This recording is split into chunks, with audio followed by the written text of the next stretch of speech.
Le bonheur n'est pas un but, c'est une façon de marcher. La plupart des gens le poursuivent comme s'il s'agissait d'un trophée que l'on obtient en atteignant un certain point de la vie. Mais le stoïcisme enseigne que le bonheur n'est pas atteint, il est construit. Il ne dépend pas du climat, de l'argent ou des personnes qui vous entourent. Il dépend de la manière dont vous choisissez de réagir à ce qui se passe. Parce que rien de l'extérieur n'a le pouvoir de vous briser si vous ne lui donnez pas la permission. Nous vivons à une époque où tout semble urgent, où le bruit extérieur dicte ce que nous devrions ressentir. Mais celui qui maîtrise son esprit, maîtrise son monde. Le stoïcien ne cherche pas à échapper au chaos. Il apprend à marcher à l'intérieur sans perdre son calme. Le vrai bonheur naît lorsque vous comprenez que vous ne pouvez pas contrôler ce qui se passe, mais comment vous l'interprétez. Ce choix entre réagir ou maintenir le calme définit votre liberté. Cette vidéo ne vous vendra pas de phrases vides.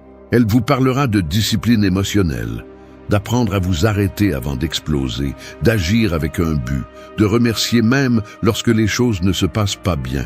Le bonheur n'est pas dans la fuite de la douleur, mais dans l'apprentissage de celle-ci. À travers ces 10 leçons, vous découvrirez que le bien-être ne consiste pas à avoir plus, mais à avoir besoin de moins.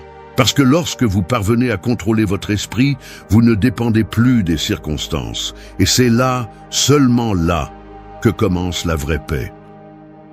1. Questionne tes pensées. Questionner tes pensées, c'est comme allumer une lumière dans une pièce que tu as habitée pendant des années dans l'obscurité. Au début, ça fait mal parce que tu vois le désordre, les fissures, les ombres que tu préférais ignorer. Mais ce n'est qu'en regardant en face ce qu'il y a à l'intérieur que tu peux commencer à le mettre en ordre. L'esprit peut être ton meilleur allié ou ton pire ennemi. Tout dépend de combien tu le crois.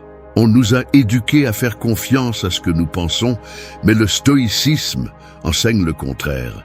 Ne crois pas tout ce qui passe par ta tête. Ton esprit ne cherche pas toujours la vérité, il cherche souvent à te protéger, à te justifier ou à te maintenir dans ta zone de confort. Chaque pensée que tu acceptes sans questionner devient une chaîne invisible. Tu penses que tu n'es pas assez, et ton corps obéit. Tu crois que les choses tournent toujours mal, et tu commences à ne voir que les erreurs. Le cerveau humain a une tendance naturelle à exagérer le négatif, à fabriquer des scénarios catastrophiques qui se produisent rarement. Mais quand tu apprends à douter de ce que tu penses, tu récupères du pouvoir. Tu cesses d'être prisonnier de tes émotions et tu commences à voir la réalité clairement. Imagine que quelqu'un ne te répond pas à un message. Ton esprit, sans demander la permission, commence à construire des histoires. Il ne se soucie plus de moi, il m'ignore. J'ai fait quelque chose de mal. Mais rien de tout cela n'est un fait, juste une interprétation. Questionner tes pensées, c'est arrêter cette réaction automatique et te demander « Est-ce vrai ou est-ce juste ce que je crains que ce soit ?» Cette simple question peut te sauver des heures d'anxiété et de décisions impulsives. Les stoïciens pratiquaient l'observation constante de la pensée. Marc Aurèle écrivait chaque soir sur ses émotions, analysant ce qui l'avait perturbé pendant la journée. Il ne le faisait pas par habitude, mais pour libérer son esprit du bruit. Car celui qui n'examine pas sa pensée finit par en être l'esclave. Apprendre à questionner, c'est apprendre à vivre avec lucidité. Fais-le chaque jour. Quand une idée négative apparaît, ne lutte pas contre elle. Regarde-la en face et mets-la à l'épreuve. Demande-toi si elle est utile, si elle te rapproche du calme ou t'éloigne de lui. La plupart du temps, tu découvriras qu'elle n'était pas vraie, juste un reflet de tes peurs. Et quand tu apprendras à ne pas réagir à chaque pensée, tu auras fait le premier pas vers la liberté intérieure. Parce que contrôler l'esprit ne signifie pas le faire taire. Cela signifie le comprendre. Et quand tu y arrives, aucune pensée ne peut te dominer. C'est là que commence le véritable bonheur. 2. Fais moins, mais avec un but. Nous vivons à une époque où tout le monde court sans savoir où ils vont. On confond mouvement avec progrès et productivité avec but. Mais bouger beaucoup ne signifie pas avancer, seulement s'épuiser plus rapidement. Le stoïcisme enseigne que la véritable efficacité n'est pas de faire plus, mais de faire ce qui est nécessaire, de choisir avec sagesse où dépenser ton énergie. Parce que la vie ne consiste pas à être occupé mais à être concentré. Pense à un archer qui tire sans viser. Il peut lancer 100 flèches et ne pas atteindre la cible, tandis qu'un autre, qui ne tire qu'une seule flèche, mais avec précision, atteint son but. C'est ainsi que fonctionne l'esprit moderne. Il lance des pensées, des tâches, des promesses et des projets sans direction, essayant de combler le vide laissé par le manque de but. Faire moins ne signifie pas abandonner, cela signifie agir avec intention. Beaucoup de gens se sentent vides, non pas parce qu'ils n'ont pas de temps, mais parce qu'ils l'investissent dans ce qui est faux. Ils travaillent sans relâche, vérifient leur téléphone toutes les 5 minutes, remplissent leur agenda de rendez-vous qui ne les rapprochent pas de ce qui compte vraiment. Et à la fin de la journée, même s'ils ont fait beaucoup, ils ont l'impression de n'avoir rien fait. La clé est de s'arrêter et de se demander « Est-ce que ce que je fais a du sens? Est-ce que cela me rapproche de mon but ou est-ce que cela me distrait simplement de lui? Fais moins, mais fais-le bien. Réveille-toi chaque matin avec une direction claire. Si aujourd'hui tu ne peux faire qu'une seule chose, qu'elle soit la bonne. Le monde t'apprendra à dire oui à tout, mais la vraie croissance arrive quand tu apprends à dire non sans culpabilité. Prioriser n'est pas de l'égoïsme, c'est de l'intelligence émotionnelle. Tu n'as pas à tout faire, tu as juste à faire ce qui compte. Marc Aurèle écrivait que nous ne devrions pas gaspiller notre vie à poursuivre des choses que d'autres considèrent comme précieuses. La société récompense l'excès, mais le sage choisit la simplicité. Faire moins, c'est se rebeller contre l'idée que ta valeur dépend de combien tu es occupé. C'est te rappeler que le calme est aussi une action, que le repos fait aussi partie du progrès et que te concentrer n'est pas te limiter, mais multiplier ton efficacité. Faire moins, mais avec un sens, c'est une forme de respect envers toi-même. Cela signifie reconnaître que ton énergie est précieuse et que ton temps ne se renouvelle pas. Alors utilise-le avec sagesse. Dans un monde qui te pousse à courir, tu seras différent si tu choisis d'avancer lentement, mais dans la bonne direction. Parce qu'à la fin, le bonheur ne se trouve pas en faisant plus, mais en faisant ce qui est juste, calmement, avec intention et avec un but. 3. Accepte et lâche ce qui s'en va. S'accrocher à ce qui est déjà terminé, c'est comme essayer de retenir de l'eau entre les mains. Plus tu forces la prise, plus elle s'échappe rapidement. La vie change constamment. Et même si cela fait mal, tout ce qui arrive doit aussi partir. Les personnes, les étapes, les émotions, les opportunités. Rien ne reste pareil parce que rien dans la nature ne le fait. Le stoïcisme enseigne que la résistance au changement est l'une des principales causes de la souffrance humaine. Nous ne souffrons pas tant pour ce que nous perdons, mais pour l'illusion que quelque chose devait durer éternellement. Accepter ne signifie pas se rendre. Cela signifie comprendre que lutter contre l'inévitable ne fait que nous épuiser. Quand une relation se termine, quand un plan échoue ou quand la vie prend une tournure inattendue, tu peux résister et t'enfoncer ou tu peux lâcher prise et avancer. Ce qui s'en va laisse de la place à ce qui doit arriver. Mais tant que tu t'accroches à ce qui a été, tu te fermes à ce qui pourrait être. L'acceptation n'efface pas la douleur, mais la transforme en sagesse. Sénèque disait que l'homme sage désire ce qui se passe, pas ce qu'il imagine qui devrait se passer. C'est la clé. Tu ne peux pas contrôler le vent, mais tu peux ajuster tes voiles. La sérénité arrive quand tu arrêtes d'exiger que le monde se comporte selon tes désirs. Quand tu comprends que la vie ne te retire rien dont tu as besoin pour continuer à grandir, mais seulement ce qui a déjà rempli son but. Parfois, ce que tu perds n'est pas un malheur, c'est un nettoyage. Ce qui s'en va peut faire mal, mais ça libère aussi. Tout ce qui fait mal n'est pas mauvais, comme tout ce qui plaît ne te fait pas forcément du bien. Apprendre à accepter les pertes avec calme est un acte de maturité émotionnelle. Cela signifie comprendre que le passé ne peut pas être changé, mais qu'il peut t'enseigner. Chaque adieu, chaque fin, apporte avec lui une leçon cachée qui n'apparaît que lorsque tu arrêtes de résister. La vie ne consiste pas à contrôler, mais à aller avec ce qui se passe. Le stoïcien ne cherche pas à changer ce qui échappe à son contrôle. Il cherche à changer sa relation avec cela. Lâche les histoires qui n'ont plus de sens. Lâche les culpabilités. Lâche le « et si ». S'accrocher, c'est rester coincé dans un temps qui n'existe plus. Lâcher prise, c'est choisir la paix plutôt que la souffrance. Accepter et lâcher prise n'est pas de la froideur, c'est de l'intelligence émotionnelle. C'est comprendre que le bonheur ne dépend pas de garder tout sous contrôle, mais de vivre en harmonie avec le changement. Tout ce que tu as aujourd'hui est temporaire, et ce n'est pas une menace. C'est un rappel pour l'apprécier tant qu'il est là. Parce que quand tu apprends à lâcher prise avec gratitude, la vie cesse de te prendre des choses. Elle commence à t'ouvrir des chemins. 4. Contrôle ta réaction. Quand quelqu'un jette une pierre dans l'eau, il ne peut pas empêcher la formation des ondes, mais il peut décider de ne pas la jeter. C'est ainsi que fonctionnent nos émotions. Tu ne peux pas toujours éviter ce qui se passe, mais tu as toujours le pouvoir sur la façon dont tu réponds. Le problème est que la plupart des gens vivent comme si leur réaction était automatique, comme si chaque provocation méritait une réponse. Chaque critique exigeait une défense et chaque problème nécessitait une explosion émotionnelle. Le stoïcisme enseigne le contraire. Celui qui contrôle sa réaction domine le cours de sa vie. L'esprit réagit avant de raisonner. Il entend un ton désagréable et la colère s'allume. Il perçoit une perte et la tristesse s'allume. Mais entre le stimulus et la réponse, il y a un espace. Et dans cet espace se trouve ta liberté.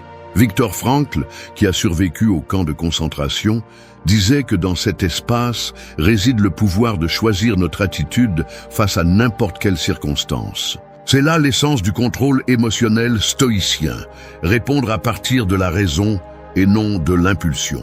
Chaque fois que tu te laisses emporter par une réaction, tu cèdes du pouvoir. Celui qui réussit à te faire perdre ton calme te contrôle. La véritable force n'est pas dans le fait de crier plus fort, mais de garder le silence quand tout en toi veut exploser. Cela ne signifie pas te réprimer. Cela signifie observer avec lucidité ce que tu ressens avant d'agir. Les stoïciens pratiquaient la pause, non pas comme un signe de faiblesse, mais comme un acte de maîtrise de soi. Marc Aurèle, empereur de Rome, a fait face à des guerres, des trahisons et des pertes, mais il a gardé sa sérénité. Il écrivait que si quelqu'un t'offense, souviens-toi qu'il le fait selon sa perception du monde. Si tu réagis avec colère, tu tombes dans la même erreur. Contrôler la réaction n'est pas seulement une pratique philosophique, c'est une stratégie pour conserver ta paix. Imagine que quelqu'un te provoque. Tu peux rendre le coup ou garder ton calme. La différence n'est pas dans ce qu'on t'a fait, mais dans ce que tu choisis de faire. Réagir est facile, répondre avec sagesse est difficile. Chaque fois que tu choisis de ne pas répondre à partir de l'émotion, tu te renforces. Le calme n'est pas de la passivité, c'est du pouvoir concentré.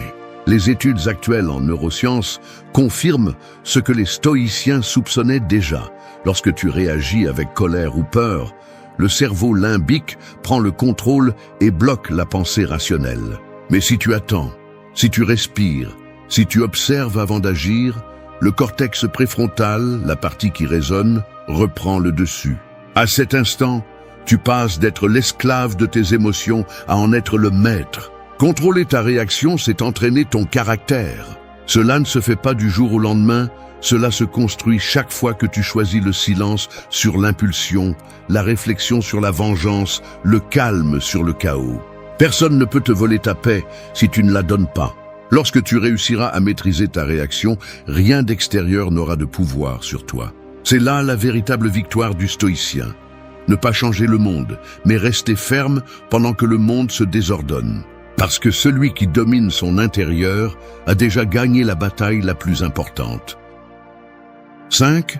Choisis le calme plutôt que l'émotion. Le calme est comme un feu contrôlé. Il ne brille pas autant qu'une explosion, mais il maintient la chaleur plus longtemps. Dans un monde qui réagit avec impulsivité et exagération, la sérénité est devenue une forme de rébellion. Tout le monde crie, tout le monde se sent offensé, tout le monde a une opinion, mais peu savent garder l'esprit tranquille lorsque les choses ne se passent pas comme prévu. Le stoïcisme enseigne que le calme n'est pas une faiblesse. C'est une décision consciente de ne pas laisser les émotions gouverner votre vie. Chaque émotion a une force naturelle. La colère pousse, la peur paralyse, la tristesse consume, l'euphorie distrait. mais aucune d'entre elles n'est éternelle. Ce qui les maintient en vie, c'est votre attention. Chaque fois que vous nourrissez une émotion négative avec des pensées répétitives, vous lui donnez du pouvoir. En revanche, lorsque vous choisissez le calme, vous ne niez pas ce que vous ressentez. Vous décidez de ne pas être contrôlé par cela. Le calme ne consiste pas à ne pas ressentir, mais à ressentir sans perdre le contrôle. Un esprit agité crée le chaos même dans les jours tranquilles, tandis qu'un esprit serein peut trouver la clarté au milieu du désastre. Lorsque vous apprenez à rester calme, vous prenez des décisions plus sages, vous parlez avec plus de précision et vous évitez de nuire à ce que vous regretteriez plus tard. Sénèque disait que la colère est une folie passagère, et il avait raison. Combien de fois une émotion momentanée détruit quelque chose qui a pris des années à construire?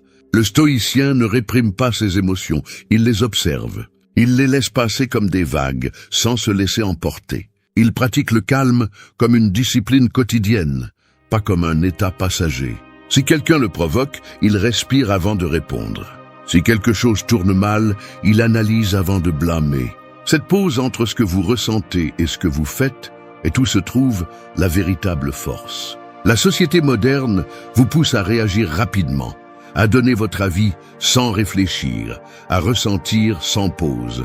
Mais le calme nécessite une maîtrise intérieure, pas de la vitesse. Il nécessite une force mentale pour garder son sang-froid lorsque les autres perdent le leur. Et ce contrôle, avec le temps, devient respect.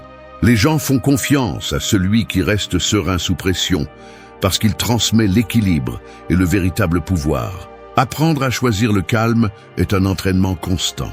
Commencez par le quotidien. L'impatience dans le trafic, l'agacement face à un commentaire, la frustration lorsque quelque chose ne se passe pas comme prévu. Au lieu de réagir, observez. Demandez-vous si cela vaut la peine de perdre votre paix pour cela. La plupart du temps, la réponse sera non. Choisir le calme plutôt que l'émotion est une forme de protection. Vous protégez votre énergie, votre santé et votre dignité.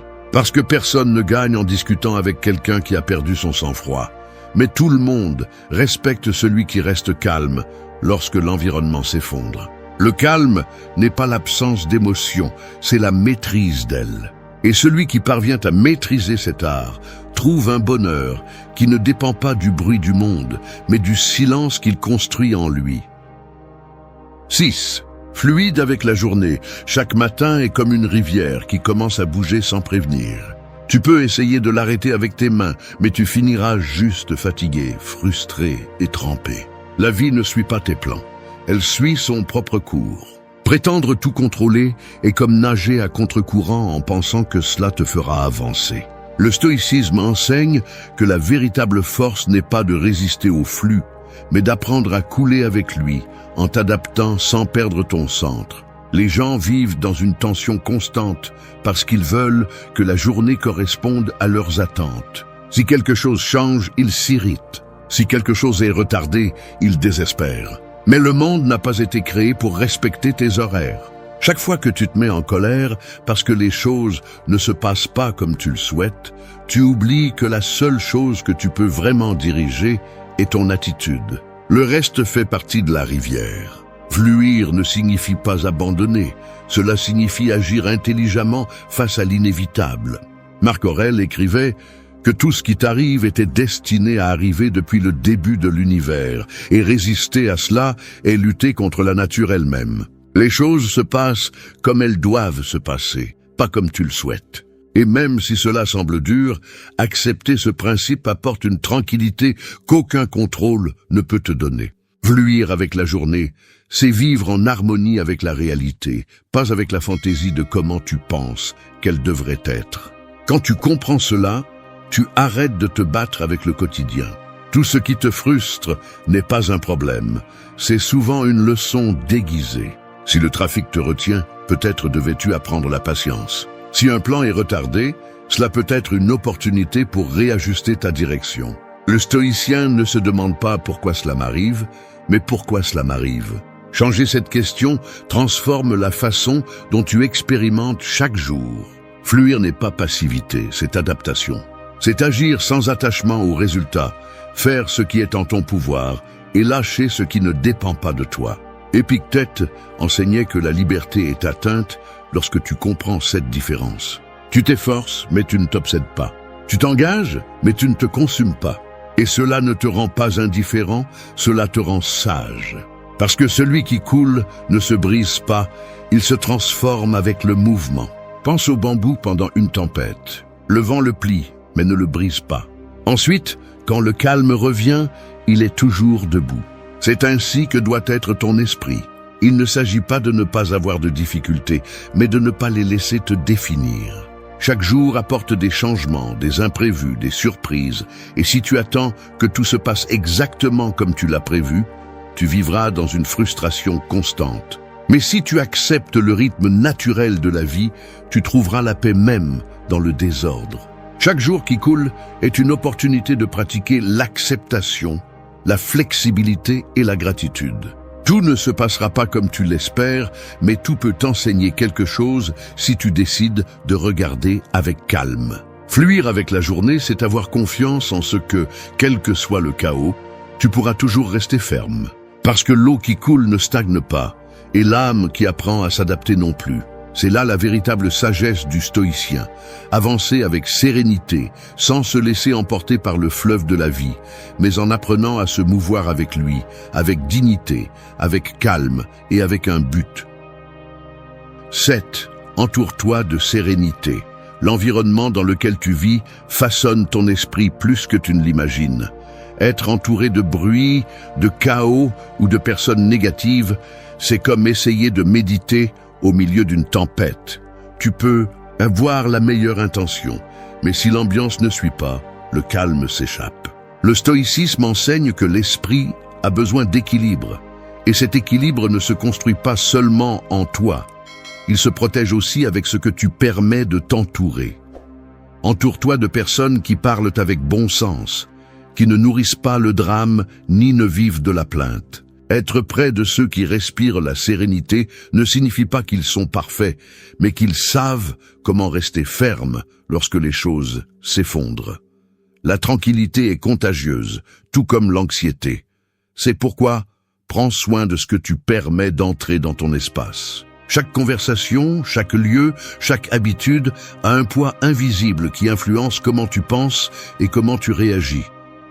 Beaucoup disent qu'ils veulent la paix, mais continuent à vivre dans le bruit.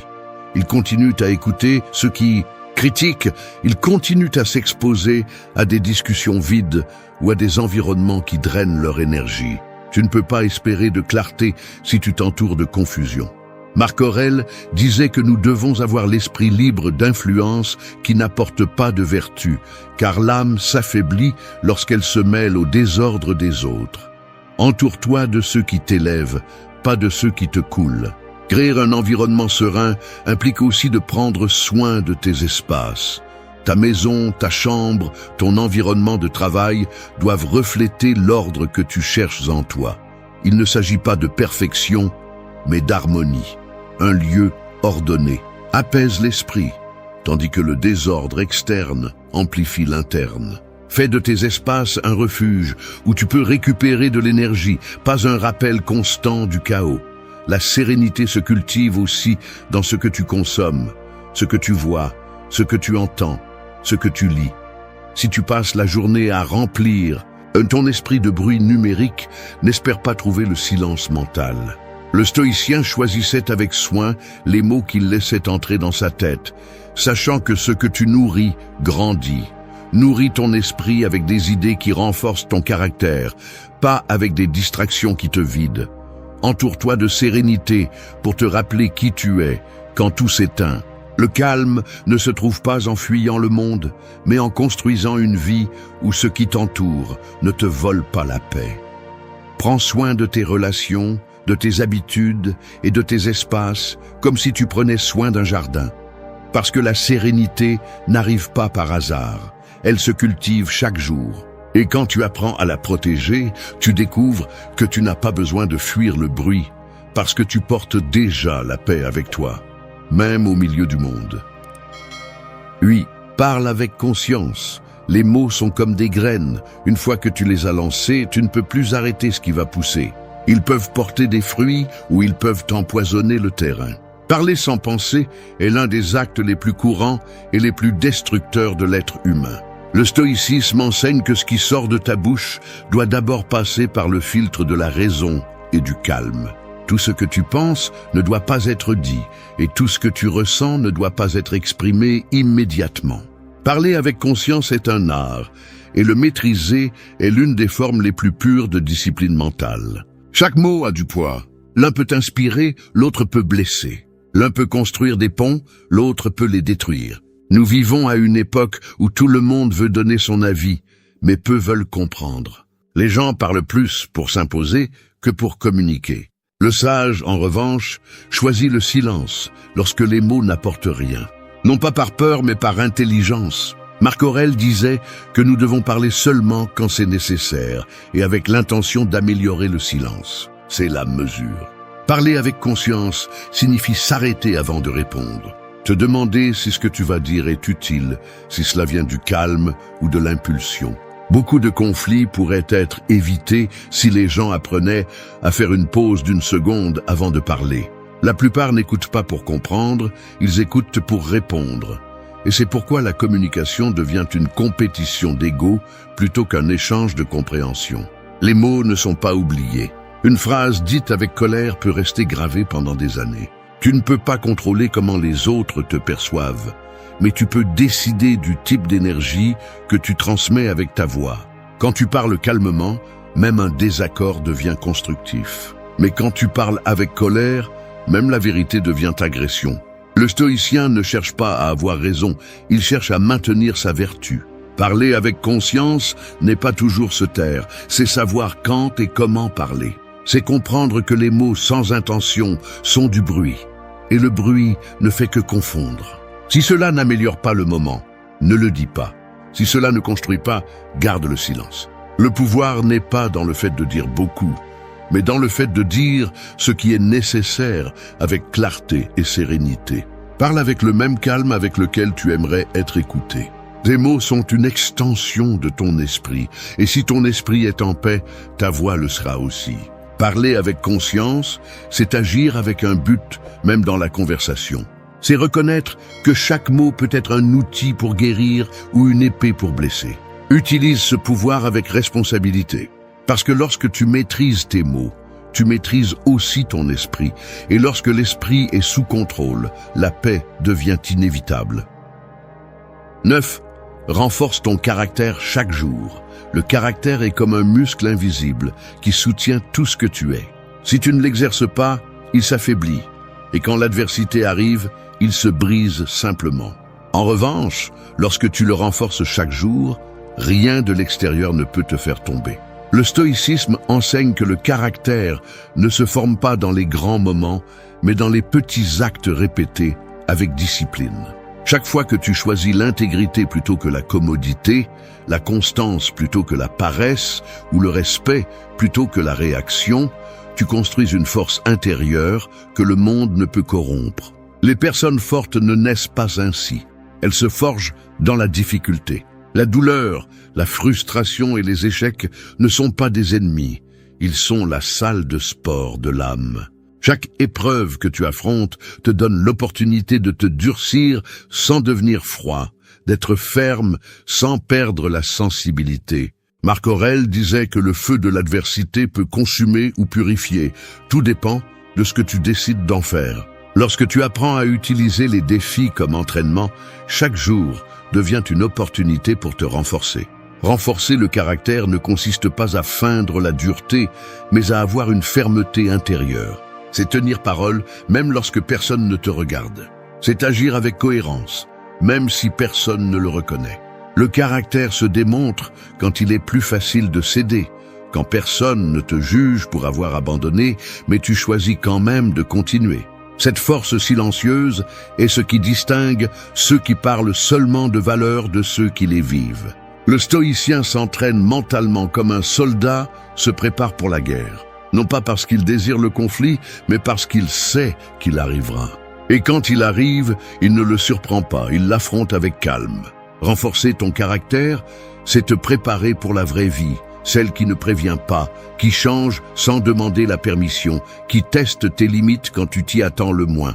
Si tu attends d'avoir de la motivation pour agir avec fermeté, tu échoueras. Le caractère ne dépend pas des émotions, il dépend des décisions répétées. Chaque jour, tu as des opportunités de l'entraîner. Quand tu choisis de ne pas abandonner face à la fatigue, tu le renforces. Quand tu dis la vérité, même si c'est difficile, tu le renforces. Quand tu décides de rester fidèle à tes principes, même quand personne d'autre ne le fait, tu le renforces. Ce sont de petits actes, presque invisibles, mais ce sont eux qui déterminent qui tu seras quand les choses deviendront difficiles. Le caractère solide ne se remarque pas dans les moments faciles, il se révèle dans le chaos. C'est ce qui te permet de garder la tête haute quand tout semble s'effondrer. Tu ne peux pas contrôler ce que la vie apporte, mais tu peux contrôler la personne que tu seras face à cela. Et si tu travailles sur ton caractère chaque jour, aucune tempête ne pourra te vaincre. Parce que celui qui est fort à l'intérieur n'a pas besoin de le prouver à l'extérieur. C'est la véritable invulnérabilité du stoïcien, un esprit ferme, un cœur serein et une volonté qui ne se plie pas face à la difficulté. 10. Remercie le présent. La vie passe si vite que beaucoup la vivent en courant vers un demain qui n'arrive jamais. Ils poursuivent des objectifs, des rêves, des validations, et quand ils atteignent enfin quelque chose, ils pensent déjà à la suite. La gratitude est l'art de stopper cette course et de regarder ce que tu as maintenant avec clarté.